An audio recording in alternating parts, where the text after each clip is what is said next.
We've got a former Lion with us today, and the Lions offensive line is struggling. Maybe put a little cologne on it. See what I did there?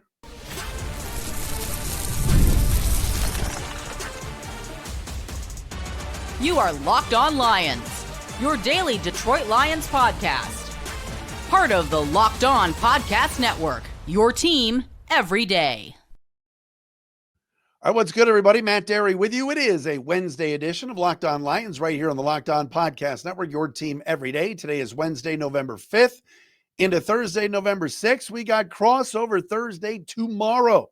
Locked On Commanders host David Harrison and me will discuss Lions Commandos Sunday, 425. Oh, yeah, I said it yesterday. Kenny Albert, Jonathan Vilma. It doesn't get much better than that. But Lions, fresh off the brutal performance on Sunday, the uneventful and boring trade deadline yesterday, trying to right the ship and get to 6 wins Sunday. We'll talk about all of that and what's going on with the Commanders and all of the injuries that Washington has, including the start of the Marcus Mariota era with Jaden Daniels out tomorrow with our boy David Harrison. David's a good man. Locked On Lions today brought to you by FanDuel. Right now, new customers can bet just $5. If your bet wins, you'll get $300 in bonus bets to use across the app. Follow us on all social media platforms. Check us out on our Locked On Lions YouTube channel. Andre Fluellen, yes, Lions legend, Andre Fluellen, who I've counted as having 9 different appearances with the Lions. He's like he's the old Dan Skipper. He was Dan Skipper before there was Dan Skipper. Andre Fluellen, who signed, got cut, signed back 9 different times. I have it at 9. We're going to ask him how many it was. From 08 to 15 is going to join us later on in the show. He's got a great new venture professionally that he's doing. We'll also ask him about the Lions, playing D-line, and everything else coming up in a little bit here on the program. All right, so the big news of the day is the O-line shuffling. Dan Campbell spoke to the media today. He said, yes, Brad Holmes and him worked the phones and they looked into things in the trade deadline. Nothing came to fruition. But the most interesting comment he made today was that he said the Lions will consider, this from Mike Payton of A to Z, the Lions will consider moving Graham Glasgow to guard, Graham Glasgow to guard, and trying Trystan Colon at center this week. Some of you are going to go, who? Trystan Colon is a veteran player at age 27 that has started in his 5-year NFL career 4 games at center. He's mostly a guard, and he was signed 2 days after Frank Ragnow retired as kind of insurance for the Lions to add a veteran piece and depth piece to the roster. Started his career as an undrafted free agent out of Missouri, played 3 years for the Ravens, on the Jets practice squad in 2023, went to the Cardinals the last 2 years, started a bunch of games last year at guard for them, and then was picked up by the Lions, like I said, in June after the Ragnow announcement. Then he was cut on August 26th as part of final roster cuts and then brought back to the practice squad the next day. He's been on the active roster for the last few weeks, but hasn't played much. I think he might have played a snap last week with all the injuries that were going on amongst the interior of the offensive line. Also, the Lions have added officially 3 offensive linemen to the practice squad. Jack Conley, Chris Hubbard, who has played a lot of games since 2013, is kind of a journeyman with the Steelers, Browns, Tennessee, the Giants, and Netane Moody. You remember Moody? That's Justin Rogers' guy. Did not make the team out of training camp either. He was playing well during training camp this year, and then was not re-signed to the practice squad. Here's my entire point about all of this. And you might think I'm repeating myself from yesterday, but I'm very, very, very committed to this, and I feel very strongly about this. The Detroit Lions are a Super Bowl contender. All right. Dan Campbell's team, we got depth. There's a lot that they have. All right. There's a lot of really good players. All right. Last Sunday is over. They played poorly. They lost. They had their second clunker of the year. Green Bay was a clunker. Minnesota was a clunker. There's a lot of good players on this roster. There's so many good players on this roster that they've put toward $1 billion in re-signing all of those said players, whether it's Kirby Joseph, Aiden Hutchinson, Aleem McNeil, Amon-Ra, Goff, Sewell. They've all been re-signed and more coming. But this offensive line crooked hat lottery, all right, this is a problem. We can now put to bed the topic from this summer. What's worse, Lions losing their coordinators or Lions losing Frank Ragnow? Remember that topic? The topic is over. It's Ragnow. The loss of that Pro Bowl All-Pro center has been absolutely devastating. Not devastating that they're 3-5-1 like the Cowboys and having to commit all these draft picks just to save the season at the trade deadline. Not like that. Devastating in a sense that you're telling me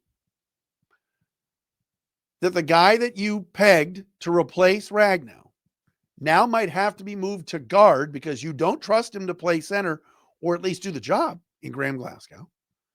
You're going to replace him with a guy in Trystan Colon who you cut in training camp.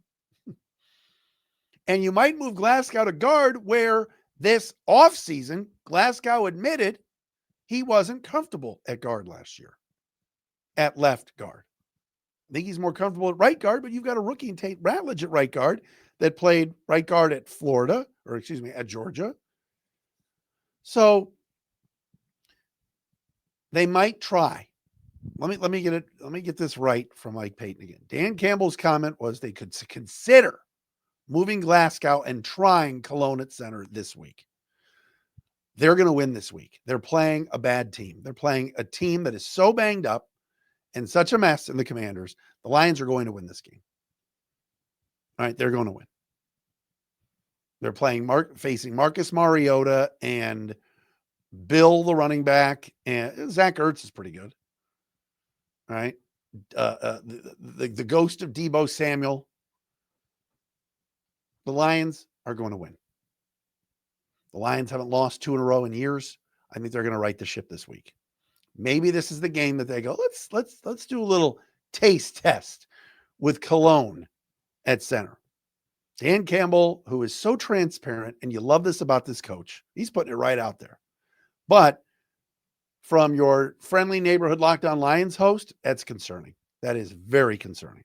Jeff Risdon from the Lions Wire tweeted out this morning, and Jeff has been on it more than anybody, going back to last year in November, December, where Jeff started saying, I'm concerned about Glasgow. He's really struggling. And now it's to the point where we're talking about Trystan Colon maybe being at center. He hasn't played a snap all year. Again, meaningful snaps, consistent snaps. He has started 4 games at center in his career. He's 27 and he's played 51 career games. That's not good. It's not good. I don't know if this is a light the fire under Glasgow's behind type of statement, or if it's just a statement of, you know what? We knew Graham struggled last year. We were kind of trying Ratledge at center during mini camps, but we ended up going with Graham because Jared's comfortable with Graham, and Graham's a good veteran player, and he's a great guy, right? And I'm not picking on him personally, but the performance just has not been there. That's the center of your offense. That's the first guy that's touching the football. It just goes to show how vital Frank Ragnow has been over the last few years and how much they miss him now. So we'll keep an eye on that. I mean, Chris Hubbard has been out of football. The Giants O-line has never had depth, and they didn't even bring him back. And I know we've talked yesterday about Kingsley Agwakin and Michael Neese and Dan Skipper and other depth pieces that they have. Coyote Awashika. Like I said, Jeff Risdon today said, put Awashika at left guard this week and put Colon at center and bench Glasgow. That's what Risdon put out today. man, the consistency over the last few years of really high performers like Sewell, like Zeitler, like Decker, like Ragnow, Jonah Jackson was there. Glasgow last year was at left guard, didn't have the greatest of years, but the Lions O-line was the glue that held together. And right now, if you're the opposition, you're sending people up the middle at Jared Goff. All right, the legend, Andre Fluellen, former Lions, going to join us coming up next, right here on a Wednesday, Locked On Lions.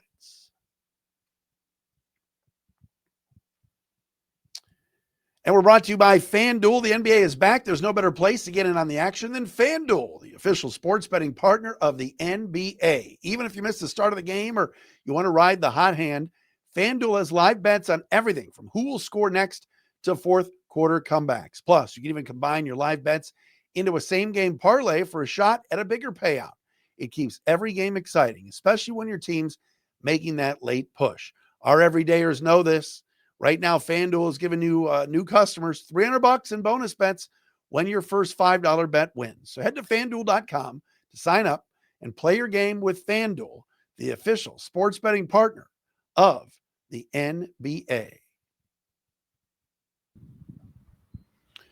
All right, folks, I promised you a former Lion legend. This guy was with the team, first of all, 8-year NFL career. 2008 to 2015. It's our buddy Andre Fluellen, the former Lion defensive tackle, joining us today on a Wednesday Locked On Lions. What's up, Dre? What's going on? Thank you for having me on. Super excited to be here. All right, so let's get this out of the way. I said I was saving this for on the air. I counted in going through Pro Football Reference and a few other websites. I counted 9 different times that you were on the Lions. Is that correct? You're making faces. Am I right about 9? You just had to bring that up, didn't you? I've been trying to bury that a long time ago. Me and my therapist have been talking about that, how you get fired from the same job 9 times and then come begging yourself back. So that's something that we've tried to repress over the years. Really? But at the same time, yes, it was not only 9, it was 10 times. I like to say it like this. I signed 11 contracts. So therefore, I'm the winner in this thing, okay? At least you have a good sense of humor about it, right? Yeah, now I do. Now you do. But in all seriousness, first of all, you were a good player. They brought you back because you could play. You were a 2nd-round pick. You were not undrafted. But what did it say about the organization that you went back? Because you could have easily said, no way, not a chance. Well, I mean, honestly, I love Detroit. And it was funny. So after the first time I got cut, I didn't know what I was going to do. So I ended up going to I believe the Miami Dolphins my first time. Right. Then I spent an off season in Chicago. Did not like that place. And then once I started being brought back, it was just kind of this running joke inside of my house. Every time I got cut, my wife would keep my bags packed by the door. Because she already knew that once somebody got injured, once somebody got hurt, that I'd be on the first thing smoking back to Detroit. And sure enough, she was right. So, number one, I love the city. I really do. Lived downtown in Detroit my entire career.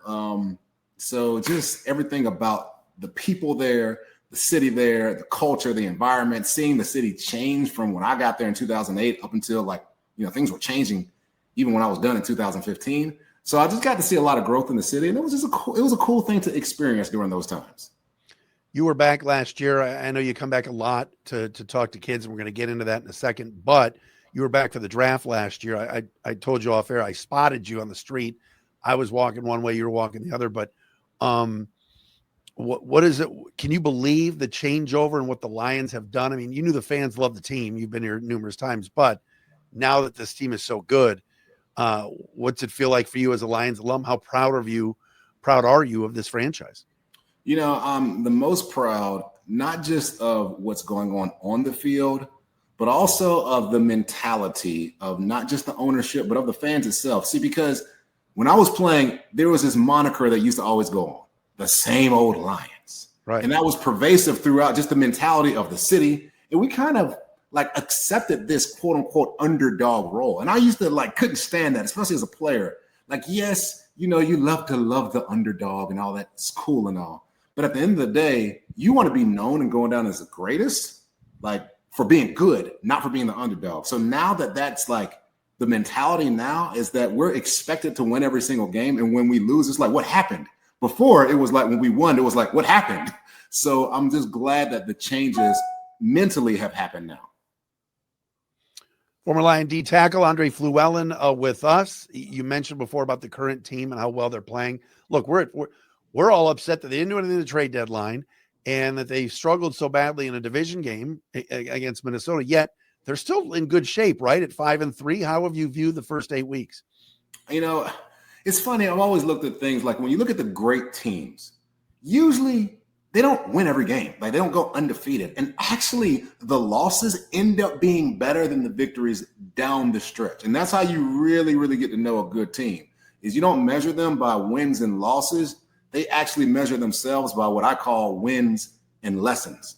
And so each loss becomes a lesson. And I really believe that this coaching staff, the players, they grow from each loss. So they just look at it like, okay, they got us this time, but I see what we did wrong here. So we're going to correct that in the future. And so like each loss becomes a learning lesson. What stands out about the games that you've watched recently in terms of the team? And obviously as a former D lineman, you see what guys like DJ Reed or Aleem McNeil do. How much has the game maybe changed too from that perspective?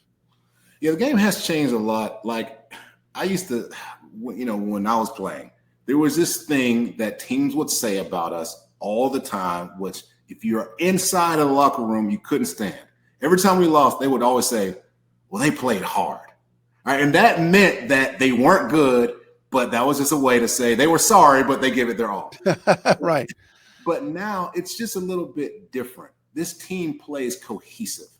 And sometimes it's not about just giving maximum effort every play. Yes, we want to do that. But also like maximum intentionality. And that's the difference that I've seen in this team than the teams formerly is like everything now is done with an intentional purpose, right? Like it's not just guys just doing random things or coaching, making just random calls. Everything is calculated. And you can see that within the team. Even if a running back gets a 2 or 3 yard gain, that's actually a good thing because it's done to set up something else. And so that's what I really like about this team. Andre Fluellen with us. What about Dan Campbell? How much interaction have you had with him, if any? And would you have loved playing for that guy? I mean, look, I was kind of somewhat of a psychopath. When you get cut 9 times from the same team and come back, you kind of got to be a little bit off and want to come back too. That was an even crazier thing. So, he was I just met him my rookie year because he was on his way out as I was on my way in. So I did meet him a couple of times my rookie year. And I have met him throughout the years. So I would have absolutely loved to play for a coach like that, who's not only passionate, who not only loves his players, but he's also, it's weird to say this, but he's not afraid to make the tough decisions, the tough roster decisions. And so, yes, he has loyalty to an extent, but not to the players. He has loyalty to the organization. And realistically, that makes a fantastic coach. And most player coaches can't do that. They can't separate them as a player and them as a coach. And he has done a very good job, actually one of the best that I've seen to be able to do that. Speaking of coaches, best and worst that you played for in Detroit off the top of your head? Coaches wise? Yes. Oh, you're going to put me on the spot like that. I'll go with best. Okay. Best coach I played for was Chris Kasurk, defensive line coach now. Legend. Yeah. Now he was by far just in terms of blended passion and also accountability, all of the above. Obviously, he was responsible for bringing me back pretty much every time there. Bless his heart. He is no longer with us. Probably I wouldn't say worst. I would just say the one that did not fit my style the most was a guy, bless his heart, named Bob Karmilowicz. And all I have to say about that is just ask any other defensive lineman who was there when he was there about how much we favored him. And you will get very, very similar non-PG answers. Wow. Based on that. So yes. He wasn't here long, I don't think, right? No, he was not here very, very long. Yeah. A year and a half, maybe. What about head coaches in Detroit? Well, who's your favorite that you played for? Oh, man. I mean, it's hard to say because Marinelli drafted me. I would have never been a Lion without Marinelli. And he looked me in the eye at my pro day down in Florida State, and he said, I'm going to bring you to Detroit. And sure enough, he did. Wow. So I got to say, I mean, he's definitely up there. I mean, Schwartz was the one that kept me around. He saw a lot in me.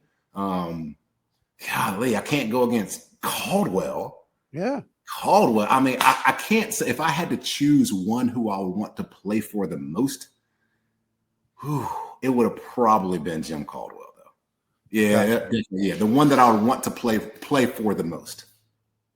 You know, it seemed like, and I don't want to turn this into a whole historical show, but it seemed like the guys loved him. And what a letdown it was when Patricia came in after, because yes, Patricia had the Super Bowl pedigree, but he was just a DB. So that probably killed the locker room, right? Yeah, it does that. You know, and this is different too, because you have to come into the right type of environment. And so like I'll use the Stafford and Jared Goff trade as a good example. Yeah. So one of the things, and I love Matthew Stafford, fantastic player, great teammate, but he was not the rah-rah leader type guy. That was just not his personality, okay? And so when they made that trade, well, Stafford, one of the reasons he was able to win the Super Bowl like immediately was because out there, they already had the raw leadership guys. So all he had to do was be Matthew Stafford, okay? So the intangibles fit the environment. Same thing happens with coaches. Okay, you got to be the certain type of coach for the environment, because if you're not, like what happened with Patricia, I don't care how many Super Bowl rings you got. I don't care your pedigree, your history. You got to gel or vibe with the environment, and if you do not, it's just not going to work. And so that's pretty much what happens with a lot of head coaches. Former Lion Andre Fluellen with us now, mindset strategy expert. We are going to get into that with him and what he's doing now. Coming up next, right here on Locked On Lions. But first, Locked On Lions for today, brought to you by BILT. Nobody likes paying rent, but if you must, you might as well get something for it. That's where BILT comes in. BILT is changing the game by turning your rent payment into real rewards that you can actually use. When you pay rent through BILT, you earn flexible points that can be redeemed toward hundreds of hotels and airlines, a future rent payment, your next Lyft ride, and more. But BILT isn't just about rent. It's about rewarding you around your entire neighborhood. Whether you're grabbing food at your favorite local restaurant, heading to the gym, you're already earning rewards with BILT. BILT has made everyday life feel more rewarding, from your neighborhood to your travel plans. Turn your rent into rewards. Start earning points around your neighborhood right now by going to joinbilt.com/LockedOnNFL. That's joinbilt.com/LockedOnNFL. Make sure to use that link so they know we sent you.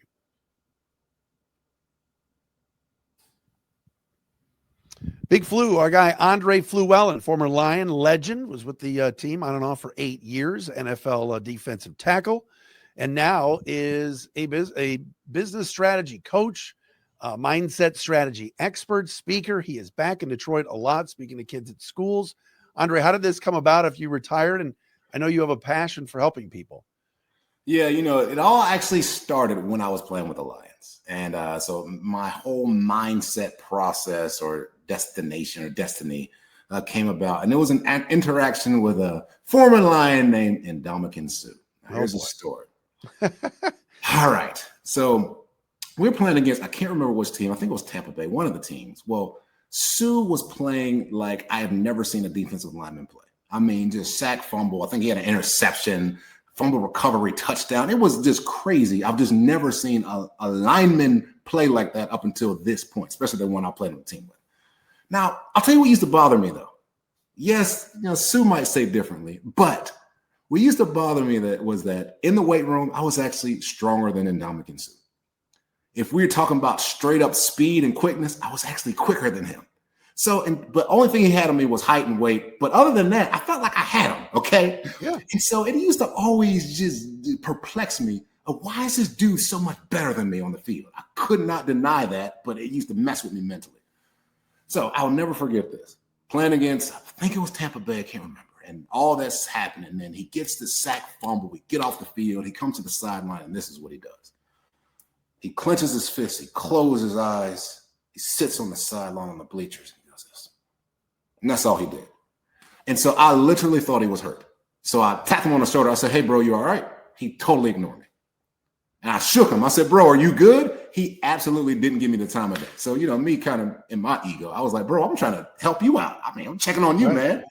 Forget you. All right. So anyway, after the game, Stu comes up to me and he says, hey, Flu, my bad. I didn't mean to ignore you. I was just in the middle of my visualization.